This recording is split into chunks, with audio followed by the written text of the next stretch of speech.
Hi, guys. Welcome back to the Anfield Dream uh, podcast. Wow. All right. Um, that's an improvement, but I still have so many issues with this team. And obviously, confidence is a very fragile thing.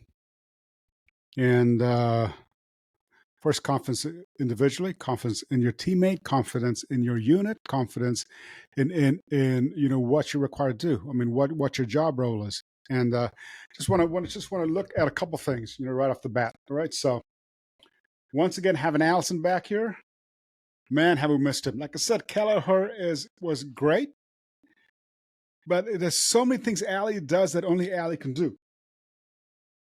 I mean, even when the results, were just. I mean, this last 3 games right now, right? I want clean sheets. Clean sheets win championships. I'm not happy with that. But look at the way he's controlling. He's commanding his entire area. He sweeps. He picks up balls. He doesn't hesitate to come in when he needs to. He has the ability and the confidence to take the ball and do a wraparound on either foot. So I was very, very pleased. And Allie's getting back to being Allie. All right, now come the issues I have. All right. Andy obviously had moments. Andy is a phenomenal player. Yes, he's gotten older. Yes, injuries. Yes, a little thing, but he still has so much experience. And I just want to see more, consistency with Andy. But he's getting back to what he always consistently did. Right? He's good at cutting back. He's good at he's good at protection. He's good at the crosses, bombing in, and that energy. But he isn't the Andy of old. Okay, let's face it. It's just age catches up with everybody. The amount of mileage he's got that's put on that body and all of it. He needs a good, once the season is done, a good reset period. Just rest. Just do anything but this. Train, work and get your fitness. I mean, all of that. Get his mind off of stuff, and get that fire back. That fight, that fire, that fiery fire. It was good to see Trent doing his thing. Right? That was a phenomenal for free kick. I mean, it's all the passing, all of that was beautiful to see. But so many times, man, it's just like it's so many times it's like he's running with his defender. All right, here, he's running with his defender. Then he looks, and it's clear what the defender wants to do, and he lets him do it. I've saw him so many times do this. And the defender's past him. That is a cardinal sin. You can't. I can understand if he's up attacking, not if he's running parallel with a defender. Right? You have to come in here and you have to be goal side every single time. So if the defender decides to go there, you got help here with Kwanzaa. It has to come back in. You got help cutting back. You can cut that angle off, make it difficult. You force him to pull back. In the meantime, you got help, right? You got help coming back in. You cannot leave a free lane there. That is just a cardinal sin. But anyway, that's my issue there. What frustrates me with Trent is he is capable of that. I've seen him, make cut-ins and last-ditch tackles and blocks. He is more than capable of doing that. But he's coming back from injury. I mean, he's probably, I'd say 30%, 30, 40. That's where I say him. Andy's about the 40-something range. Kwanzaa was very, very concerned when he went down. In my opinion, right now, finish the season off, it needs to be these 2 guys, Kwanzaa and Verge. Konate has been way too inconsistent. I just don't trust him. Right now. I just don't. We're too critical. As it is, the odds are so stacked against us. All right? Then we come into the middle. Confidence is a fragile thing. I see Endo where he was when he, early in the season, where he was starting to go. People started to notice, hey, this guy really has something going on. And obviously there's fatigue. There's an age issue. There's the few knocks he's gotten the last few games. There are times where he lost the ball, but there's also times where he stepped in and got the ball back. There's times when his passes were good. It was just the receiving end screwed it up. But I see that. So I'm pleased. And I would put him around the 50 to 60%, somewhere there. Of when as you guys know, when I go from 0 to 100%, is what they're capable of. That's how I rate them with the performance, right? It's a performance index. Is what that metric is. Now, Ryan, I was so happy for him. He got his first goal as a Liverpool player in the Premier League, and you see the confidence right after that, the turns, the drop shoulder. Yeah, he had times when he gave it up, but I'm so happy and pleased for him that he got his goal. I really am. I wanted them to continue. I was opposed to Klopp bringing all the 4 players he brought on. I didn't want to see Maka. I didn't want to see Sobel. I didn't want to see Darwin. I certainly didn't want to see Mo. I didn't want to see any of them. I did not want to see them in. Not yet. Bring them in, at the derby, Wednesday. Not today. I mean, it's just because it took them a little while. They were finally starting to get rhythm. And look, I understand, Diogo's just coming back from injury. I understand all of that. But I'd wish you'd had some kids on the bench. I wish you had somebody else on the bench other than those guys, because I would not have even had them on the bench, frankly. Maka is the only one I would have had on the bench out of those 4 guys. Maka's the only one. All right? Harvey, my goodness, this is one of, he was culpable for 4. I counted at least 4 horrible mistakes. Horrible mistakes. I was not happy with Harvey's performance. Usually Harvey is one of the few, it's energy, all that coming on. But this time, oh my goodness. Back here, 2 errors in the defense, 2 errors in the offense. Some of the shots he took, whatever. Yes, even in extra time, that shot he took, it was just a technique. He chose to instep it as opposed to take a shot at it on the inside. I would have taken a shot on the inside, which caused an in-swinger. That's. But instead he did an instep, so it was an outswinger, and that ball was never going to go and get that corner. I understand he was open. He should take the shot. Another time when he's up here and Mo is down here, clear one-on-one with the keeper on the net. What does he do? Passes us off. What does that tell you? Lack of confidence. A confident offensive player, confident one, would have taken that and banged it in the back of the net. So, Harvey, oh my goodness, 30% at best with that performance. Lucho on the right. Diogo and Lucho can play the entire front line, any possession. I was pleased with Diaz actually switching it up, coming from the right. See his energy and his industry coming from the right was refreshing. That's what Mo used to do a few years ago. I haven't seen Mo give that kind of effort in a very long time. Just being frank. The guy wants to stand. They either want some of these guys. They want the extended their contracts, or they want to get a fabulous contract from Saudi or whatever it is. Playing like that, none of that's going to happen. Mo is another guy who needs a long reset this summer. Reset his brain. Reset everything. Quit reading his headlines. Quit all that nonsense. Max, another one I was very hard on because I expect more from him. But of course, people are tired. These are human beings. I get all of that, but I'm talking purely from a professional level. This is where we talk about emotional, spiritual, physical, mental strength. This is where that emotional strength. You have to be strong in all 4 areas, guys. You have to. Gakpo, I was the most pleased with all our strikers. He had so many. He is coming on. I would say Gakpo is probably 50 plus. I would rate him the highest. Diogo obviously coming back from a long-term injury, and as just predictable Diogo, he's going to get his goal, and he got his goal.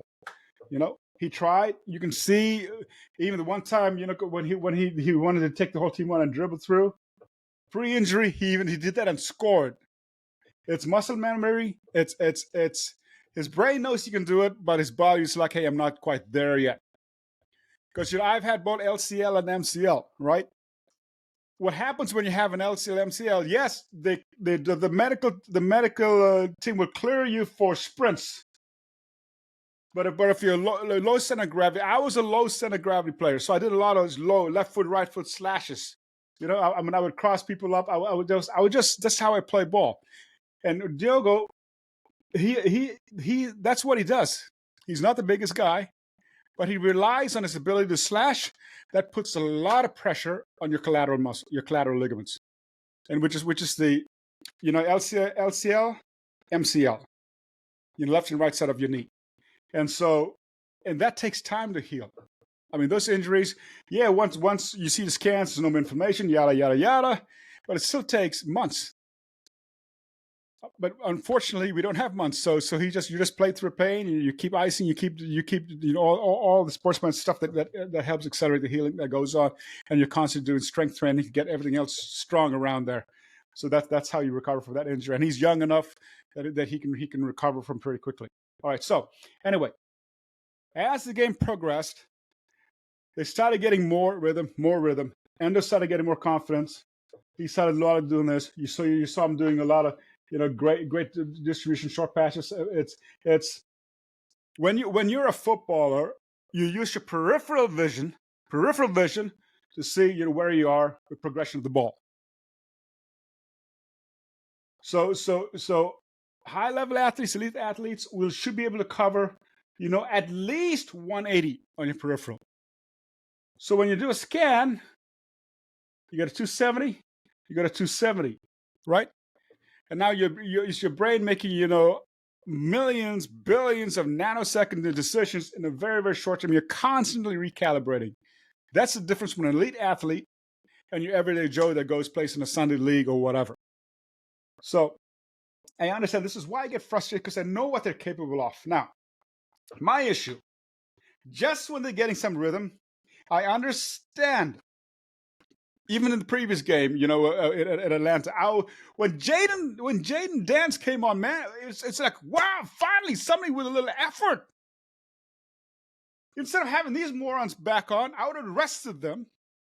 I would have been way more comfortable with the kids, way more comfortable bringing Jaden on, bringing McConnell on, bringing you know, Bobby on. Absolutely, they should way more fight, way more endeavor. You know, Kumas to an extent, Mussolowski to an extent, you know, any of those guys, man. And I know Stefan's getting his fitness in U21, but it's about time we start seeing him here as well. You know, there's so many. I mean, even 16-year-old Yanni, even he, man, he had more. It's just because when you're young like that, you're desperate for an opportunity, you're eager, and you put through. I mean, it's just. And I know these guys need game time, but I was so frustrated with their performance or lack thereof the last week that's hurt us so much. Just devastating losses, just devastating draw. Draws, just unacceptable, just absolutely unacceptable. And so they bring Mo on. The first thing he does, his very first touch, he gives the ball away. Surprise, surprise, surprise. You know, his mark, body's up to him. All right, here's Mo. His mark, body, no, not keeper. His mark, body's up to him. Mo, man, is a low center of gravity, get stuck in like he used to, and don't get bullied off the ball, man. I saw that happen to Endo, and Endo quickly corrected that. It's confidence. And those exchanges, you know, with whatever. And then Nunes. I mean, he needs to get his vision checked, man. How many immediately? His first touch of the ball, offsides. That is a cardinal sin. You never ever do that. Your peripheral vision counts for that. As you have the opponent's line of defense coming through, if you're here and you get an outlet with the ball, and you have an overlap and it's turned in, you have to have your peripheral vision. You have to be here. If you're some slow, even if you're a slow player, but he's not. He has more. If he just held his runs, boom, he's on. In. I mean, I caught at least 3 or 4 outsides right off the bat, offsides, man. It's just, that is unacceptable. You cannot do that. You cannot do that. You cannot do that. And then Maka. Error right here, error right there. Right off the bat, it's like, what's up, Maka? You've been 3, 4 games, man of the match in a row. What is going on? All right? And then who else did he bring on? Oh my word! He brings on Dom Sabazlai. Really? Really?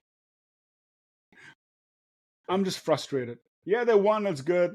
We shouldn't be in this position. Mathematically, I know the odds. Mathematically, I mean, I'm a realist.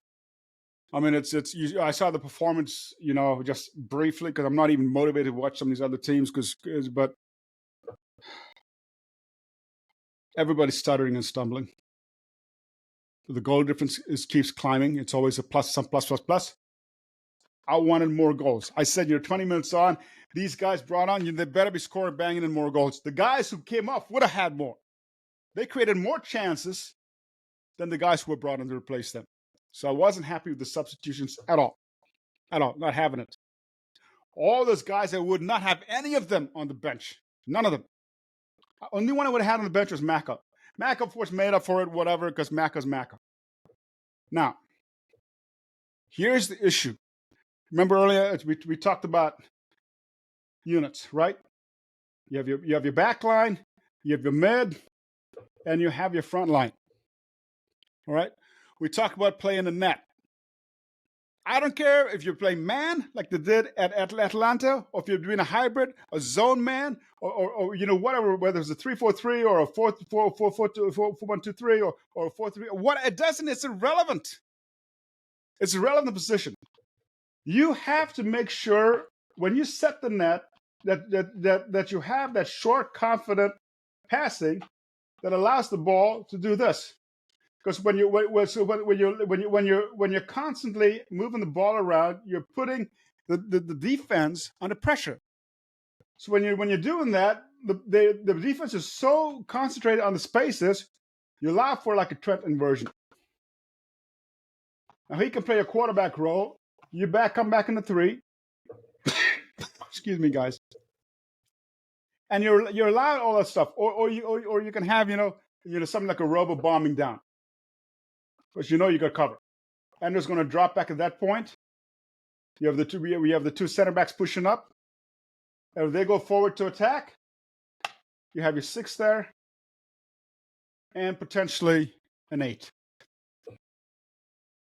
Then you have the big guys in here waiting. You're spreading, right? In this case, when these drum up, Robinson's probably going to come back. If there's opportunity for an overlap, he's fed on the ball, overlap, touches us in, ball comes across, boom, you have the opportunity to score. Right? If say for instance, right? Okay, we're back here. Okay, let's go back here. You have your 6. We're having a high line here. All right, we're having a high line. You have your 8s in there. We have our fullbacks bombing on. All right, bombing on. Now, you create all kinds of concern. A confident team would create all kinds of concern to the defense because they know the front line will be firing in for goals. So now they got to worry. But hey, do we cover this guy? Do we cover that guy? And especially when they're so confident where they can interplay and rotate and be very, very dynamic and fluid. Now that they decided to do a hybrid zone man, it's if they decide to do a hybrid zone, we saw this a lot for instance with Atlanta. You can draw your defenders out. When you draw your defenders out and basically force that double coverage, you got your wing. The issue is they did this, but they were not clinical. Even when they lost 3-0, they were not clinical. You have to be clinical. That opening run with Lucho, he should have put that ball in the back of the net, man. I mean, it's just, you are a professional. When you say, oh, they were close, there are too many instances where they were close. Being close is not good enough. Being close is like, oh man, he's a fabulous League One player. He could have potential in the championship because he keeps getting close. Huh? And then 1 out of 50 chances goes in the back of the net. That's not good enough. If you want to be at the top level, you get even a half chance. You put pressure on the kid. At least you get it on frame. You get it on target. Open shot like that, it better be in the back of the net. It better be the back of the net. Another time when the same thing happened here, Cody cut back, right? I saw what he did. He went low, but based on where the defense was, where the Fulham defense was, they were basically a five-man line, and they had, they had a midfielder pulling back. If you go back and watch, they had at least 6 men across. What he should have done is aim top bin right corner. Instead, he chose to go near post, low. Of course, Leonard's going to stop that. Why should he have done that? Because he's drawn all these guys. This guy is suspecting the low. He was open. If he went top here, he would have wrong-footed the keeper. Even if Leonard gets right, your keepers cannot stretch that far. He cannot stretch that far. That's what Diogo did.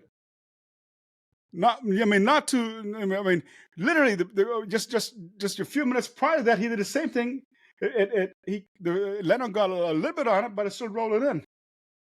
Cody should have learned from that. But like I said, it's just anyway. It's get these boys back to where they need to be. Saving grace. Chucked up 3 points. Goal difference. Negative gain. Lost 1-0. You lost. Drew. It's just not good enough.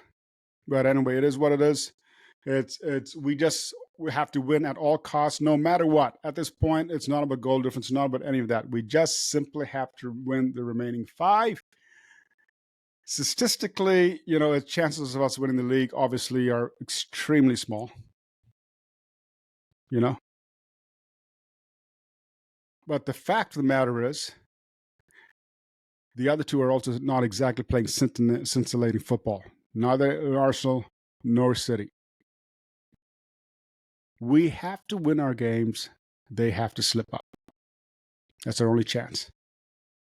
But, anyway, it's a little harsh on the boys because this is the time of the year, like I said, the last final third is tough love and say, hey, great, fabulous, all that. But this is when a leader step up and say, hey, suck it up. Suck it up. Give that a little bit more. It's going to be worth it.